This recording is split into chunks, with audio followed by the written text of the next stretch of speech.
naglalakad pa uwi 6 o'clock. Alas 6 na guys ng gabi.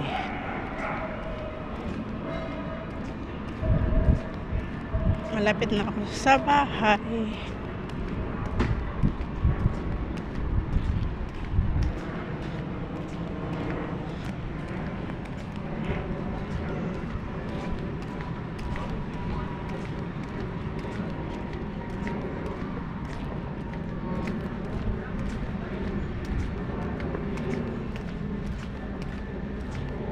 Yung basura dito hindi pa kinuha.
Aga mo ah.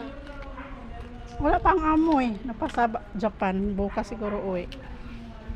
Nung 31 pa yun, malis. Alas 6 pa lang ah. Ilang araw na, di ba? Sasanay ko, uwi mo alas 8, alas 7 pasado eh. Mula nung 31, wala amo namin dyan. Umaga kami, bawi ba? Oo nga, parang napagpan. Ako nga, inaantok pa ako. Yung aga ng Kaso lang, nakakaanto kasi wala ganong customer. Kabagay. Natapos na yung pagod niya, tapos na yung Pasko eh. Nakaantok naman. Sakit sa kwet. Bumili ka ng sapatos na may gulong. Sakit sa puwet, sakit dito ko kakaupo. Panay ako lakad, sabi nung kasama ko. Nababaliw na naman si Mariam. Ano nangyari na kay Mira? Iwan ko. Hindi mo pa nakakausap? Nag-message ako. Hindi naman nag-reply, nangamusta lang ako. Ang baka ano? May inaayos daw siya, yung mga gamit daw niya, kalat. Sabi niya doon kay ate. Mahirap kasi talaga pag wala kang permanenteng tinutuluyan. Pinsan niya sa Quezon. Tapos sa Bacoor, tapos dyan sa Taguig. Kaso lang, kinakalat daw yung mga gamit, nawawala daw yung iba. Iwan ko. Kawawa nga eh. Tapos wala pa daw siya pera. Tapos, sabi ni ate. Pasukan na siya, ba't ayaw niya pang puntahan? Pansamantala, kahit pasukan niya isang buwan. May pera lang siya. Ayaw nga doon sa bahay na. Gusto niya naman katulad sa akin. Ayan, ayaw niya na sa bahay. Mag-ikot-ikot siya dyan sa palengke. Nag-aano din ako.